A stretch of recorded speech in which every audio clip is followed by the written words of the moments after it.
Welcome to today's webinar. My name is Russ Rowan. I'm the Director of Marketing for Osteogenics.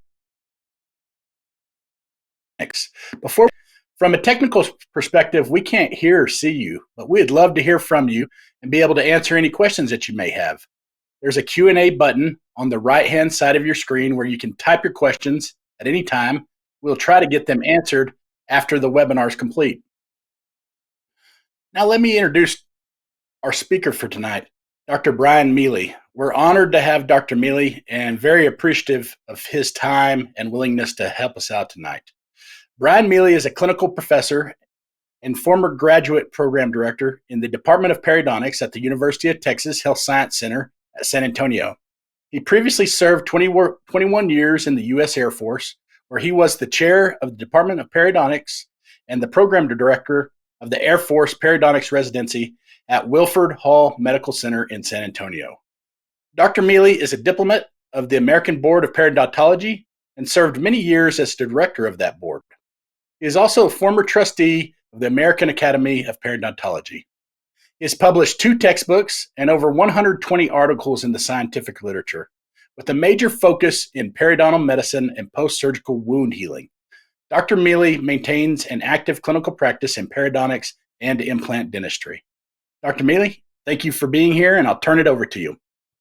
Thank you, Russ. I appreciate it, and welcome to everybody who's here this evening. We're going to talk about the effects of ridge preservation on wound healing following tooth extraction. So let's start off with a patient, young lady, who has severe root resorption on tooth number 8. She's going to lose tooth number 8. She has high aesthetic index, thin phenotype, highly scalloped gingiva, and a high frenum. So we're going to try to take this tooth out. We'll snap the crown off right away, get the root out.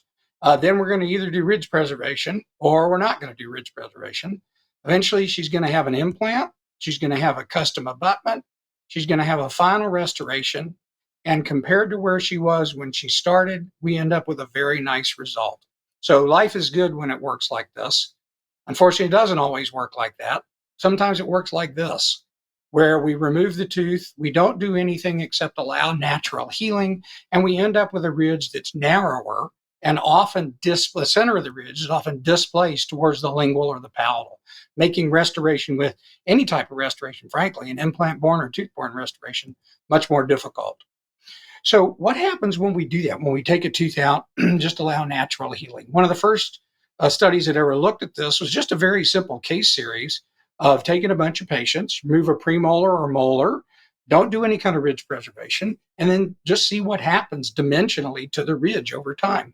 And what this study showed was there was about a 50% loss of ridge width, and most of that loss occurred in the first couple of months after the tooth extraction.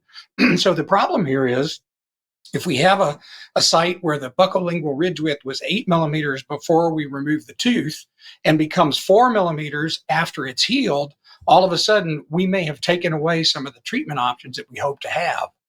So what is the rationale behind ridge preservation?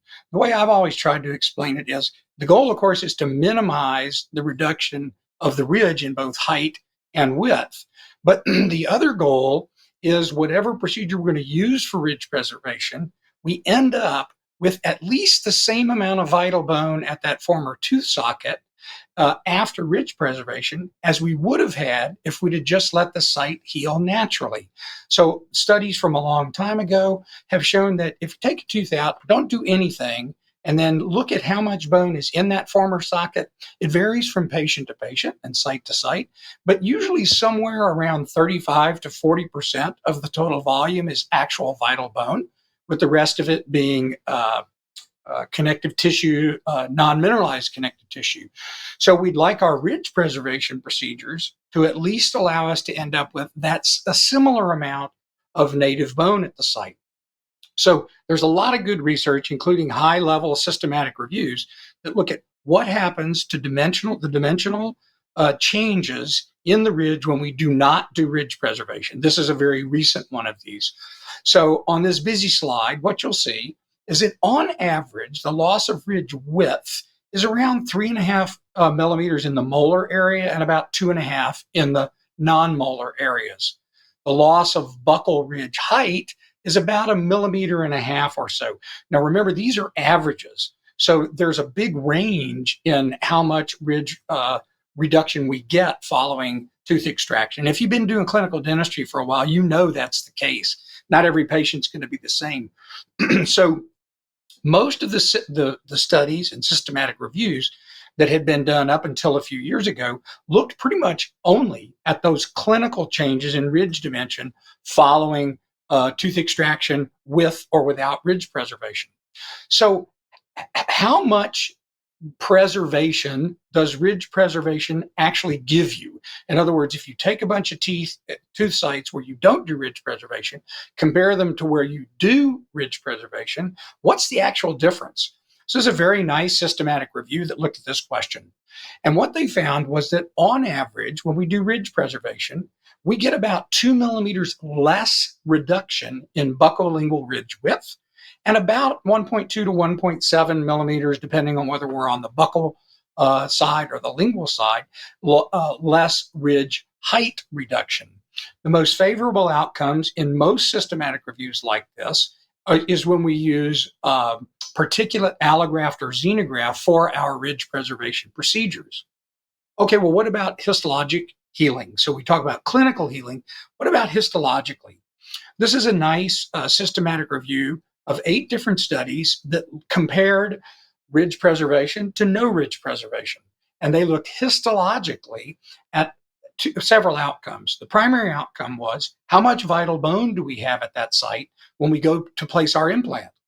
Secondary outcomes include if we used an allograft or a xenograft for the ridge preservation, how much of that xenograft or allograft is still there when we go to place our implant. And so that's the residual graft component. And then the third component, again, is that non-mineralized connective tissue, what in our studies we call CT/other. So in this systematic review, they looked at 8 different protocols using different materials to do the ridge preservation in that group that had ridge preservation. So let's see what happens with the primary outcome. How much vital bone do we end up with? Most important thing on this slide is this. The amount of vital bone you get varies widely from one patient to another within each study. And then there's variation between the average amount of vital bone you have between the 8 studies. So overall, in the ungrafted site, they found about 38.5% of the volume was vital bone. The range, however, in those 8 studies was between 25.5% and 56.5% vital bone. So again, these are in the ungrafted sites. In the sites that were grafted, you can see on the slide that essentially the range of vital bone that you had varied similar to if we didn't do ridge preservation. So again, there's high variability between patients and even between sites within a given patient, whether we do ridge preservation or we don't do ridge preservation. Okay, the other component that is looked at is how much residual graft do you have left? If you use autogenous bone for your ridge preservation, you generally basically have 0% residual graft. But if you use a xenograft or an allograft or an alloplast, you usually do have some residual graft material. And you can see the range in this systematic review was anywhere from 0% for autogenous bone up to almost 37%, with xenografts generally resulting in a little higher percentage of residual graft than using allograft. Now, most of these studies looked at fairly short-term healing. So we're looking at maybe 3 months, 4 months, 5 months after tooth extraction, not 2 years, etc. Okay, so sorry, I appear stuck. I apologize, my slide is not advancing. Okay, so let me show you how we do this histomorphometric analysis. Let me go back and see. Yeah, this is a slide I was trying to get to. So this is kind of how we do it. I'm sorry, I clicked through a bunch of slides that were not advancing. Let me get back to where I want to go. Okay, so what we started doing in San Antonio was we started trying to ask some questions about wound healing. And that is, for example, if we're going to use an allograft, should we use mineralized allograft or demineralized? What's the difference in amount of vital bone we get? Should we use a cortical allograft or a cancellous allograft, xenografts. What all these questions that are on this slide are some of the ones that are considered when we as clinicians decide what protocol we're going to use. So here in our department, we've been doing these studies since 2007. And we've published about 20 papers with a few more on the way. So we've been doing this for a long time. Over 800 patients have participated in these studies. So I think they're fairly representative of what you as a clinician might see in your own practice. In all of our studies, where the primary goal is to look at histologic wound healing, we also do clinical measurements of ridge dimension changes. So we'll use a thermoplastic stent customized to each individual patient. We take the tooth out, we measure the buccal and lingual ridge height, we measure the ridge width, and then after the ridge preservation site has healed for however long we're going to let it heal, we use that exact same stent for that patient to make the same measurements to see what the change was in height and width. Then when we, when we go to place our dental implant, instead of using a solid drill where all that bone is particulated and sucked up into the suction tubing, we use a hollow trephine, which allows us to get a core of bone that we can then analyze. So clinically, this is how we do it. Our first drill that we use for our osteotomy is, again, a trephine. You can see here in the bottom left image that there's bone within the trephine. We remove that core of bone, which you can see on the right side. It's about 8 millimeters long. And then we process that for histomorphometric analysis. So this is kind of what these slides look at 1x. I'm going to now blow up that blue box, and we're going to look at it at 10x. And if you can kind of see in this slide where the box is, just going up to the upper right corner, there's kind of almost like a little cigar of pink that's surrounded by a little darker area of darker pink. And I'm going to blow that up for you and show you at 40x, we can look and we can say the part I just outlined there is actually a piece of residual allograft. All that bone around it, where we have osteocytes sitting in those open lacunae, that's vital bone. So this is how we do this. It's kind of it's real laborious, actually, because you have to power up to 40x to make sure you know what you're looking at.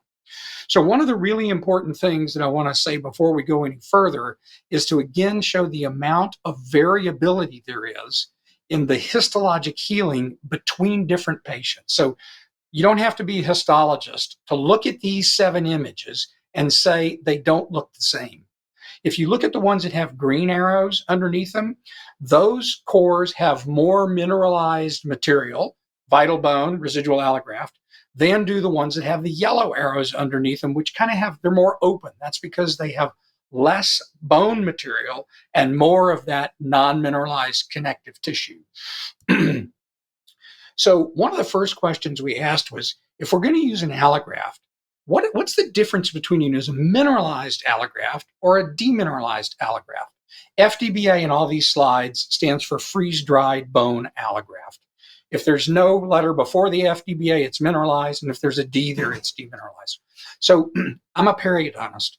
Periodontists for 50 years plus have been using demineralized freeze-dried bone to treat periodontal defects around teeth. That's because some very seminal studies were done way back in the 70s and 80s that showed that you can actually get complete periodontal regeneration with new bone, new PDL, new cementum, when you use demineralized freeze-dried bone. So just because of tradition, periodontists tended to use demineralized bone for pretty much everything. Conversely, my oral surgery buddies mostly used mineralized allograft for the surgeries that they did. So we wanted to try to look at, in a wound healing model of ridge preservation, what's the difference in vital bone formation if we use mineralized versus demineralized allograft? To date, before this study was published, there was no histologic comparison between those two types of allograft. So the aim of this goal was just to evaluate ridge preservation with mineralized versus demineralized freeze-dried bone. Now, why does anybody want a demineralized bone?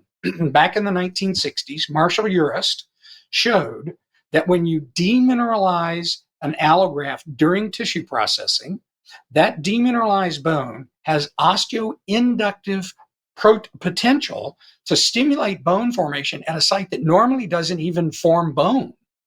So there had to be something in that demineralization process that was stimulating this osteoinductive potential, where you induce bone formation in an extraskeletal site. This is usually done in the gluteal muscle or the butt muscle of an athymic mouse.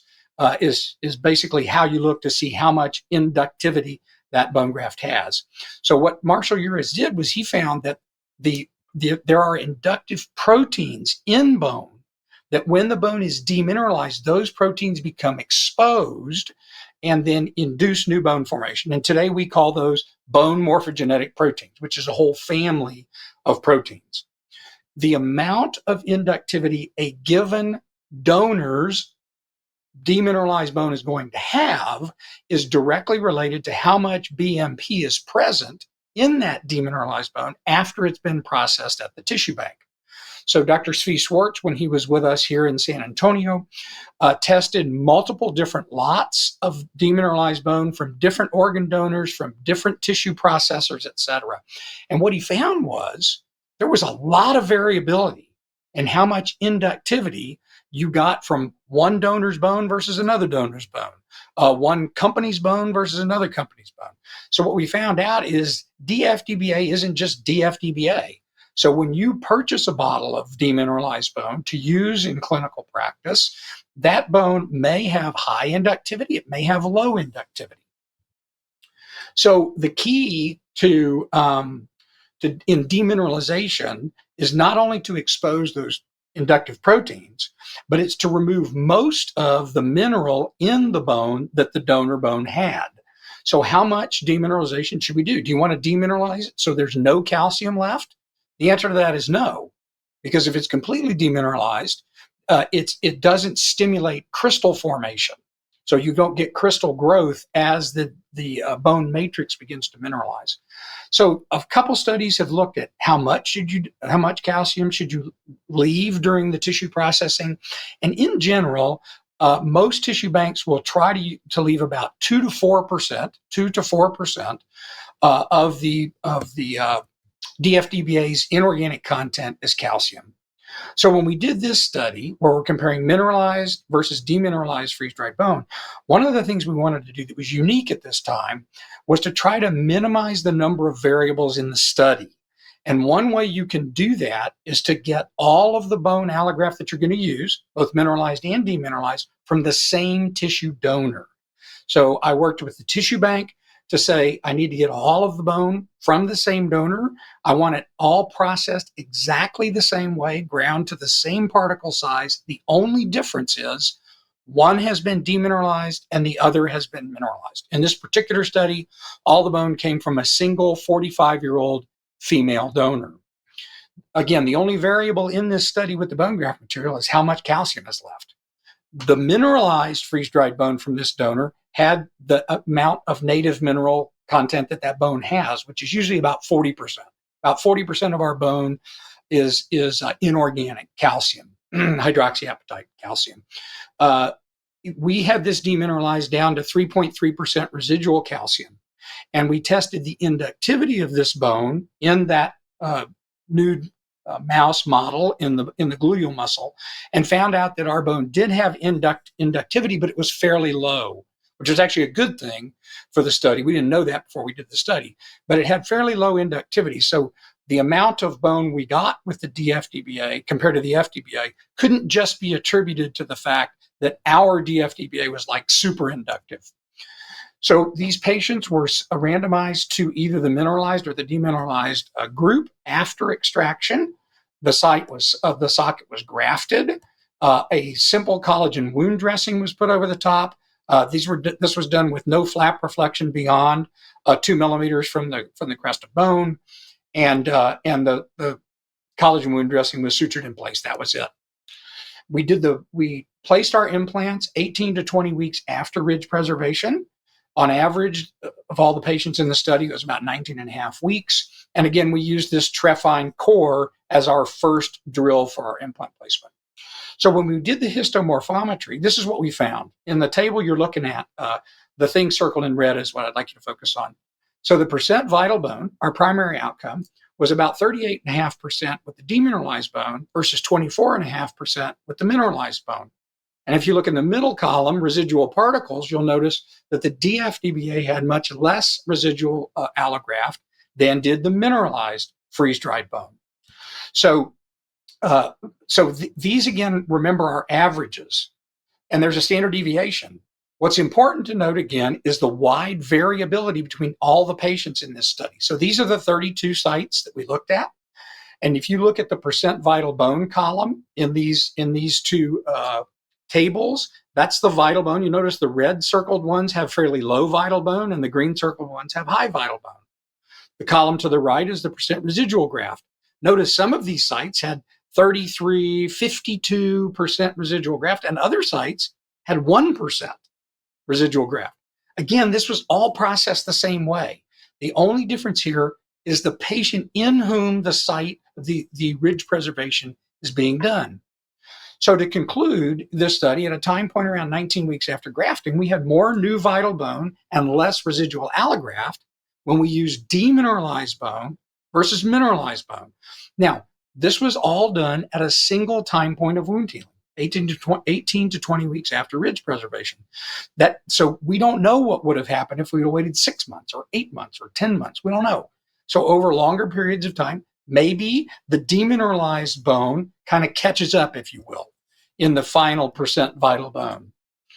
Now, most clinicians kind of have ants in their pants, and so do patients, when it comes to, I want my implant, I want my implant. So do I really have to wait 4.5 months? Why? Why not just 2 months? So we decided to, since we got so much vital bone with this demineralized FDBA, we decided to look at shorter time periods. Can we decrease the amount of time between ridge preservation and the time we place our implant? And how will that affect the vital bone formation we have? So in this particular study, all of the patients received demineralized freeze-dried bone. All of it was procured from the same donor and was all processed exactly the same. This is a single material, but it's being evaluated at 8 to 10 weeks after surgery versus 18 to 20 weeks after surgery. So again, we take the tooth out, everybody gets DFDBA with the collagen wound dressing, and then the only difference now is when are we going to go in and take our core biopsies. And again, the table shows you what's circled in red. The 18 to 20 week group had about 47.5% vital bone, whereas the 8 to 10 week group had about 32.5%. Now, 32.5% vital bone is a lot of vital bone at just 8 to 10 weeks after you've done the ridge preservation. Notice in the middle column that the residual graft material also was significantly lower when the graft was left for a longer period of time, and you had more residual graft when you did your implant early. So here's the downside of using demineralized freeze-dried bone. After we did this study, I started using DFDBA for all my extraction sites. Here's a problem. Demineralized freeze-dried bone is radiolucent on an X-ray. That's because it's demineralized. If you fill a bony defect with mineralized allograft or mineralized xenograft, an X-ray taken 2 seconds after you do the ridge preservation is going to make it look like it's already healed, because the mineralized allograft or xenograft is mineralized. So it's going to look like the adjacent bone. So let me give you an example. This is a patient I did with one of my buddies who's a restorative dentist. I took the tooth out. 3 months later, I took this radiograph. So you can see there's a mandibular first molar site. And at 3 months, you can still see the socket. I mean, it looks like I didn't do anything. But I did. I grafted it with demineralized bone. So what does it look like 5 months after when I placed the implant? So I placed this implant. When I reflected the flap, the bone was solid as a rock. This thing went in great. The implant was placed. There were no peri-implant defects. I was patting myself on the back. I sent this X-ray to my restorative dentist, and he calls me on the phone and he said, "Brian, why is there a big defect on the mesial of that implant?" And I said, "What are you talking about? There is no defect." He said, "Well, the X-ray sure shows one. And if you look at the X-ray, it looks like there's a mesial vertical bony defect on this implant." So I said, "Look, I'm telling you, I was there. I know it was all bone. I promise. And he was kind of going, "Yeah, maybe not." So here's what it looked like after I did the implant. After 6 months after I placed the implant. So now 11 months after I did the ridge preservation. And now you can see that it kind of looks like real bone. that bone matrix has been there the whole time. It just wasn't fully mineralized in that middle radiograph. But the fact that it's not radio-opaque kind of makes a lot of clinicians a little worried about it. So here's the next question. Why not just combine the demineralized bone with some mineralized bone? Okay, demineralized and mineralized allografts both have advantages. So there are good reasons to consider doing this. So at this time, when we started this study back in 2012, excuse me, these combination allografts have kind of started to come out on the market. So in this particular study, we again wanted to look at histologic healing, comparing ridge preservation using 100% mineralized freeze-dried bone versus a combination of 70% mineralized and 30% demineralized bone. So this bone is Encore. Osteogenics was supportive of us in this particular study. And so this was the material that they had and we were able to use. And Osteogenics was kind enough to, again, make sure that all of this material came from a single donor. The 100% freeze-dried bone and the mix of 70-30 mineralized, demineralized bone all came from the same patient. So that's not a variable. The subjects were randomized into the group after they had the tooth extracted. We covered these with a dense PTFE membrane. Those had kind of come on the market, and we really liked using them clinically in our patients. So we decided to use that this time.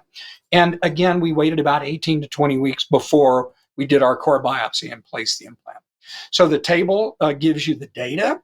If you look at the 100% mineralized freeze-dried bone, we had around 25% vital bone, whereas tissue from the same patient now that's 30% demineralized and 70% mineralized now has 36% vital bone, which was significantly greater. And conversely, the amount of residual graft was significantly less in the group where you had 30% of that bone graft was demineralized and 70% was mineralized. So what's the other advantage here? The other advantage is it's radio-opaque. So that's kind of cool. All right, what about mineralized versus demineralized? If I asked everybody on this program, when you use bone, are you using cancellous or cortical? I'm sure there's going to be a variety. Some use one and some use the other. So why? What are the advantages of one versus another? So a lot of this information comes from the orthopedic literature. And some studies suggest that using a cortical allograft may be better because most of those BMPs, the bone morphogenetic proteins, are present within cortical bone, not cancellous bone. So it's the cortical bone that has large amounts of inductive proteins. The cortical allograft is also more resistant to compressive forces. As dentists, that's not nearly as important as it is in spinal surgery, but that is a difference between cortical and cancellous. And then the graft particles, when they're of cortical, tend to stay around longer than cancellous. That may be disadvantageous in some settings, and it may be advantageous in other settings. So what about cancellous? One nice thing about cancellous allograft is it's much more porous. So that increases the ability for new blood vessels to form within that allograft and may increase migration of mesenchymal stem cells to the site. It tends to be a better scaffold because, again, it's more porous. So that may be an advantage to cancellous. So there's a lot of clinicians that are very attached to cancellous. There's others that are attached to cortical for whatever reason. So what about combining the two of them? So some of the tissue banks and the distributors, like Osteogenics, had started to think about maybe we should use a combination, maybe 50% cortical and 50% cancellous, gets you a sweet spot. So we did this study where, again, all the bone came from a single donor. There were 3 groups in this study: 100% cancellous bone, 100% cortical bone, and 50-50 cortical cancellous. So the patients were randomized again after the tooth extraction was done. Again, we used the dense PTFE membrane, and again, we waited about 18 to 20 weeks before we placed the implant and took our core biopsy. So in this table, you can see, again, there's 3 different rows of treatment groups. And if you look at the vital bone column, you'll notice there's really not a difference between the 3 groups. In fact, there was no statistically significant difference. Even though you had the highest percentage of vital bone in the 100% cancellous group and the lowest percent in the 100% cortical group, with the 50-50 group being kind of in between, there were no significant differences between those. The one thing that was significantly different is that you had significantly greater amounts of residual bone allograft in the 100% cortical group when compared to the 100% cancellous group. So again, just like we know from orthopedics, you tend to have residual allograft sticking around longer when we use a cortical allograft compared to a cancellous allograft. So now that we had used this 70-30 mix of mineralized and demineralized bone, we went back and asked the same question we asked when we had used a 100% demineralized bone. And that question is, what's the difference in healing if I wait only 8 to 10 weeks after ridge preservation compared to 18 to 20 weeks after ridge preservation? And on this slide, you can see, remember that first study where we used 100% DFDBA, we found that even at 8 to 10 weeks, we had 32.5% vital bone, which is pretty darn good.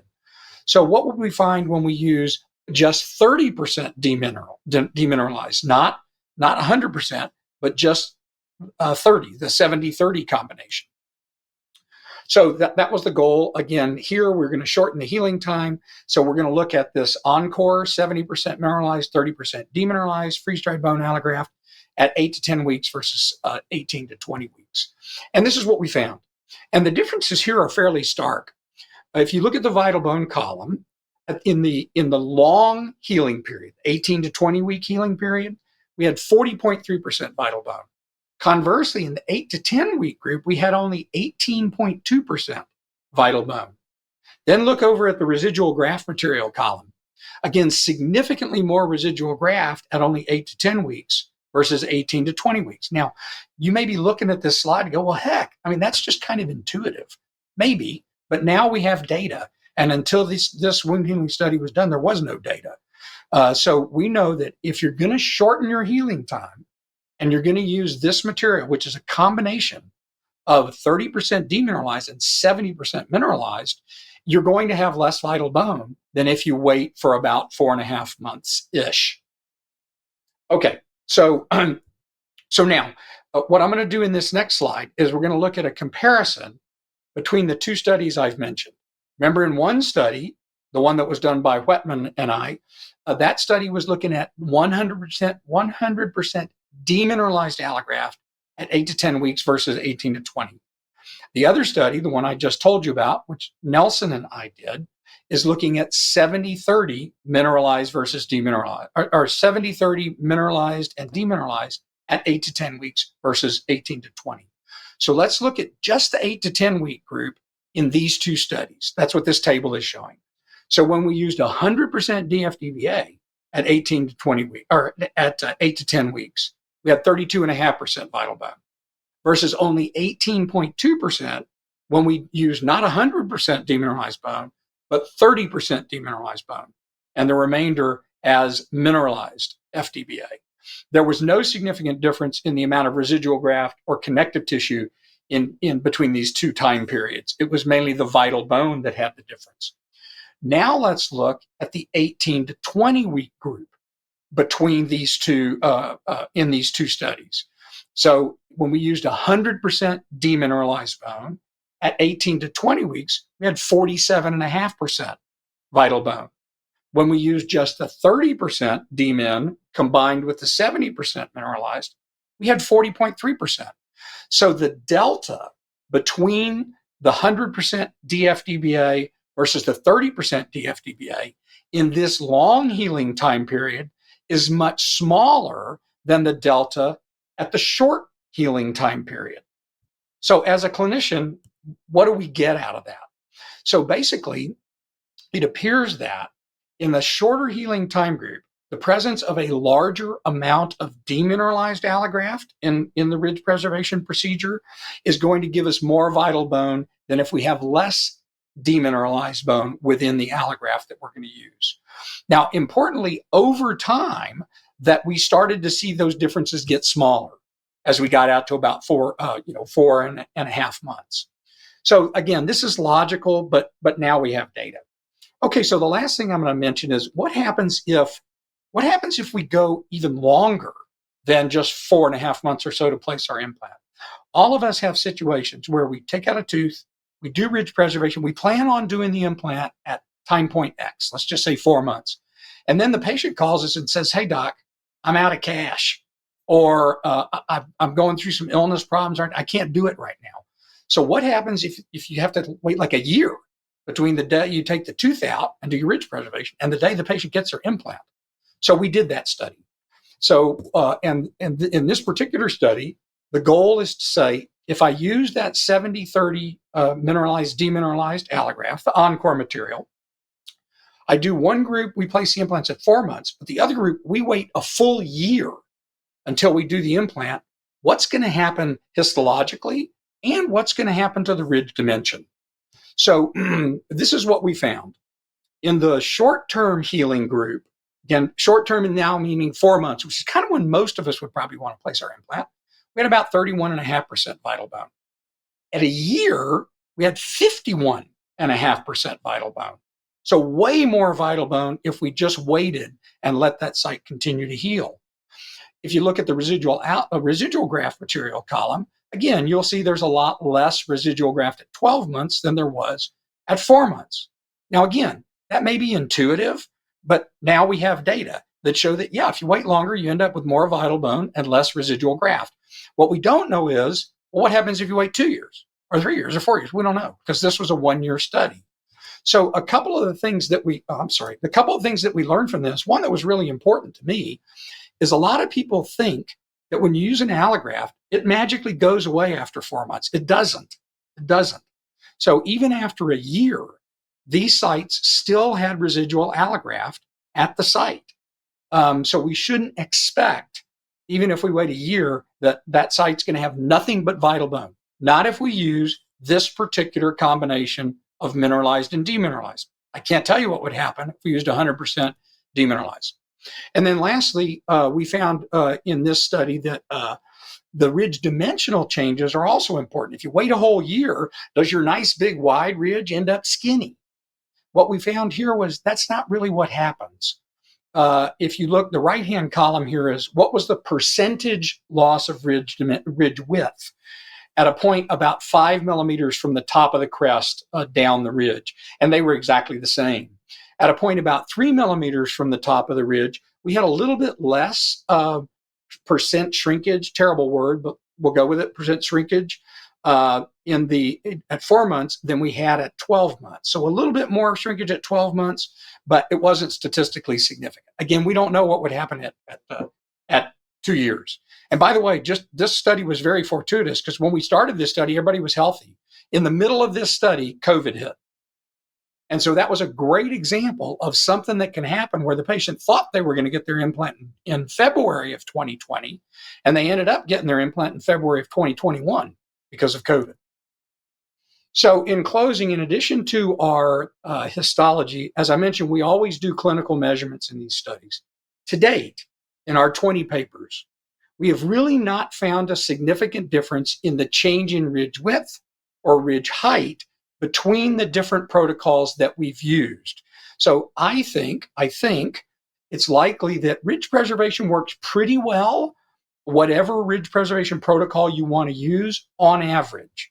But in the 800 patients that we've done, 800 plus, we do find patients that still lose a substantial amount of ridge width, even though we've done ridge preservation. So informed consent is a good thing to put in there.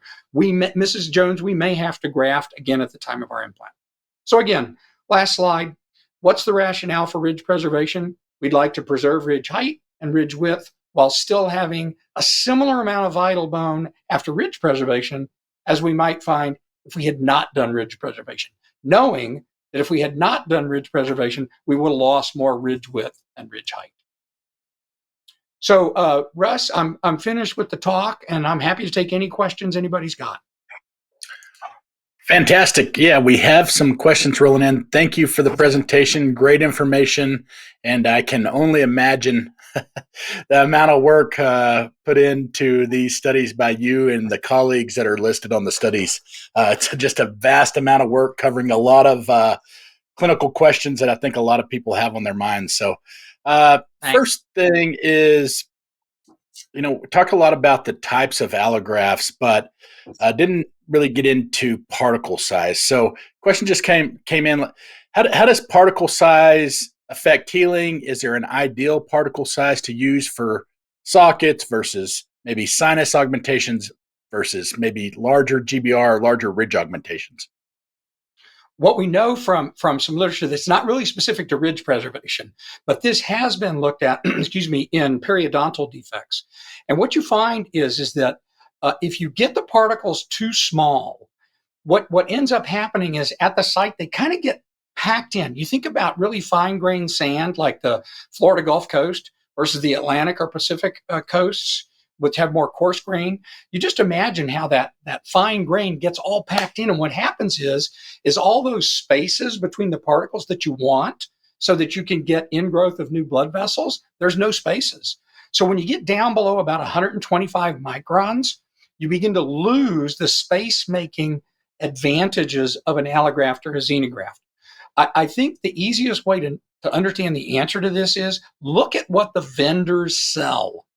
So most of the allograft that you're going to get your hands on is around 250 to 1,000 microns, 250 to 800 microns, et cetera. We've also looked at, I can answer the question with what we've done, because we've looked at this exact question, small particle versus a combination of small and large. And what we found in our study that was done by Tram Hong and I is that there was no difference in the amount of vital bone formation. There was a little bit more residual allograft when we used the bigger particles. As a clinical thing, when we're doing sinus augmentation, sometimes people like to mix a regular size particle with a larger size, I think thinking that that'll help hold that membrane up a little bit more. There's not a lot of evidence that that's the case, but it does make sense. One of the problems clinically with the larger particles is when you use them, if you run them in your hand, not with gloves on, take some of that stuff and run it in your hand, which one of them has sharp edges? The larger the particle size, the sharper the edge. So for me, if I'm going to use that in the sinus, I'm not going to put it right against the sinus membrane. I'm going to put something between the large particle size and the sinus membrane, whether it's a collagen membrane, PRF membrane, whatever. Fantastic. Got some really good questions coming in here. So this one, does the histologic differences seen in the different combinations have any correlation to clinical success rate and longevity of implants placed in these different grafted sites? Right. So one thing I didn't mention this because this is a shorter talk, but we don't do implant studies. Well, we do, but these aren't them. These are all about histologic wound healing. So if you took all these people and looked at their like implant survival, implant success a year, 2, 10 years later, we would get the answer for that. We haven't done that. And so I can't answer the question one way or the other. I can tell you that in all of these patients, we have had implant failures. Just like if you do 800 implants, you're going to have some implant failures. We haven't really found those failures to cluster in any one of the protocols that we've used. So that's not science. That's just an observation from all of these studies. So my personal opinion is I don't think it makes a lot of difference. Let me give you one example. Clinically, if you place an allograft, especially if it's DFDBA, and you go back in 8 to 10 weeks to place that implant, let me tell you what the bone's going to feel like to your drill. It's going to feel like you're drilling putty. It's soft, and your first thought is, there's no way this implant is going to survive. And yet, they do. So usually, we tend to engage bone apical to the socket to get our stability. So you think about doing an immediate implant, you get your stability from the apical 2 or 3 millimeters. When you do a DFDBA, 100% DFDBA in a socket, I try to go a little beyond that socket if I'm going to go into the socket early, like at 8 weeks, so I can grab some native bone. So I treat it more like an immediate site. Even though the bone is healing, the bone matrix is calcifying, it's super soft. Great. 2 questions. I'm going to combine them. One, it just basically says, do you think adding biologics to graft material would change the results? And along that same line, it states that some literature states that adding tetracycline powder promotes bone healing. Do you have any thoughts on that? Yeah, let me address the tetracycline one first. That was pretty sexy back in the late 70s and the early 80s, because one of the reasons why is because tetracycline is tetracycline hydrochloride, so it's acidic. So if you use that with a mineralized freeze-dried bone graft, the acidic pH of tetracycline will help to demineralize the bone in situ. In other words, while it's sitting in the defect. That's why it kind of got to be pretty popular. Tetracycline is pretty doggone toxic, especially in the concentrations you're going to get if you use a capsule. It's pretty darn toxic to mesenchymal stem cells. I don't know if that makes a clinical difference, but I don't use it for that particular reason. The other question is about growth factors. And the answer to that, you asked me if I think, so I'm going to tell you what I think rather than what I know. I think that use of certain biologics that are pretty good at increasing differentiation and proliferation of osteoblasts would increase the amount of vital bone. I know of a study that's going on right now that I'm not part of that I think will help us a little bit more to know that. Russ, if it's okay, I want to go back to the previous questioner's question. And here's my question. So if I add a biologic and I get more vital bone, what effect does that have on the implant outcome? Right? Because you're gonna spend extra green for your allograft or xenograft or whatever it is you're going to use with the growth factor. So I can't answer that because I haven't been part of it. But I do think that use of some biologics would increase the amount of vital bone that you have. So along those lines, question came in about xenografts versus allografts, and so I'm going to kind of add to it. But have you guys done a study where you're comparing 100% allograft grafted site versus 100% xenograft grafted site? If so, what would the histologic differences look like, and then B, do we think that implant survival rate would be different between sites grafted with allografts versus xenografts? Sockets. I think sockets. We need to clarify that extraction right sites. in the socket model. Yeah. So I don't know whether this is international or just national, Russ, our audience, but in some countries, xenografts are 90% of the market. In other countries, like here, xenograft is a much smaller percent of the market. So we know from experience is in high xenograft market countries that we get great implant outcomes when you use xenografts. Pretty much similar to what we get with allografts. We have done a study where we looked at two different types of xenograft, one bovine, one porcine, because now you have these porcine options to see if there was a difference in vital bone formation, and there was not. So if you're trying to choose between pig or cow bone, I think those are probably similar in their wound healing. So far as doing an allograft alone versus a xenograft alone, got to be careful what I say. We're doing a study right now that has some of those groups in it. As of right now, I can't tell you what the results are going to be because we haven't analyzed the data. So another thing too for the questioner, recognize that there are some companies, some tissue banks now thinking about maybe we should combine a xenograft and an allograft. You know what I mean? Because those each have some positive properties. And so we're working on some things on that now, but I don't have the answer for you right now. I don't want to pretend I do. Oh, by the way, I didn't answer the rest of the question. I don't really think there's much difference in implant outcomes between xenograft and allograft, just because the success rates and the survival rates are so high. It's hard to show a difference in failure rate when the failure rate is only 3%. You know what I mean?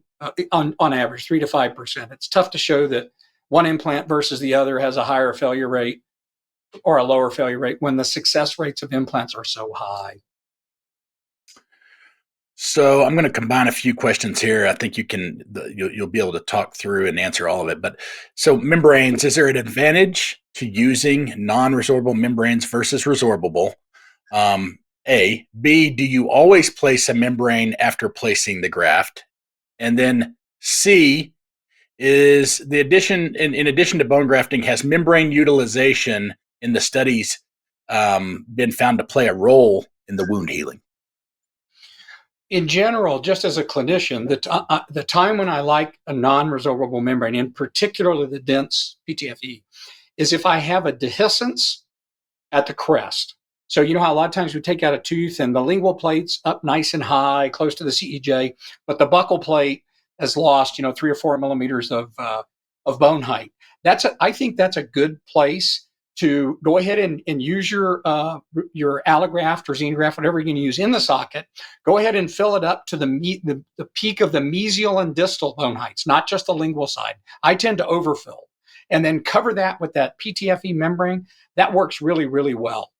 I really like the PTFE membrane in the molar sites. It's just the right size for one thing. I don't like the DPTFE membrane to touch the adjacent tooth surfaces. So if we take out the tooth where my head is, and now I've got these adjacent tooth surfaces, I don't want my membrane touching the cementum of that tooth, because that can interfere with maintenance of papilla height. So in the molar area, I can leave a millimeter of exposed bone and put the membrane just across the orifice of the socket without touching, let's say, the mesial surface of 18 and the distal surface of 20. So that's where I think it works well. I'll tell you, we did a study that had 4 arms in it. And one of those arms was the DPTFE membrane alone, no bone graft at all. And in that particular, it was a single arm that had that. So be careful of the conclusions because the N is small. We got phenomenally good bone healing in those sites. There was no allograft or xenograft. So it's kind of healing naturally, but just with the membrane. And it preserved the ridge width pretty darn nicely too. But that study was only at first molar sites. So I can't speak to that. If you're missing number 8, could I just use the PTFE membrane and no allograft or xenograft? Did I catch all the questions there, Russ? I think so. Let me say one more thing, because sometimes I do use just a collagen sponge. Sometimes I use just that. If you've got 4 walls from your socket and they're all way up nice and high, assuming it's a mandibular, or low if it's a maxillary, and the buccal plates and lingual plates are pretty thick, I haven't seen any difference between the collagen wound dressing and another resorbable membrane or another non-resorbable membrane. Sorry, I got a vacuum behind me here, but good question here is, with your connections and exposure to many different materials, this is a great question to ask you. Is the percentage of bone formation from each type of bone, does it vary from bone bank to bone bank, or should it be fairly consistent regardless of where the bone is sourced? Yeah, I mentioned this when I talked about Dr. Schwartz's paper. This is what I would expect. If I was buying any allograft, I would expect it to not be the same coming from any tissue bank or from between 2 or 3 different tissue banks, because the variability, the heterogeneity is in the donor. It's not in, now that's not true. There are differences in tissue processing. There's differences in the ways that it's done. If you're using tissue that's not from an AATB, American Association of Tissue Banks, accredited tissue bank, I wouldn't use it. They have an accrediting agency. I would use AATB accredited bone banks. And I think you should expect variability. This is too short a presentation, but if you look at our own data from our own studies, you'll see at a single time point, let's say 18 to 20 weeks, donor A, you may end up with 35% vital bone on average. Donor B, you may end up with 25% vital bone on average.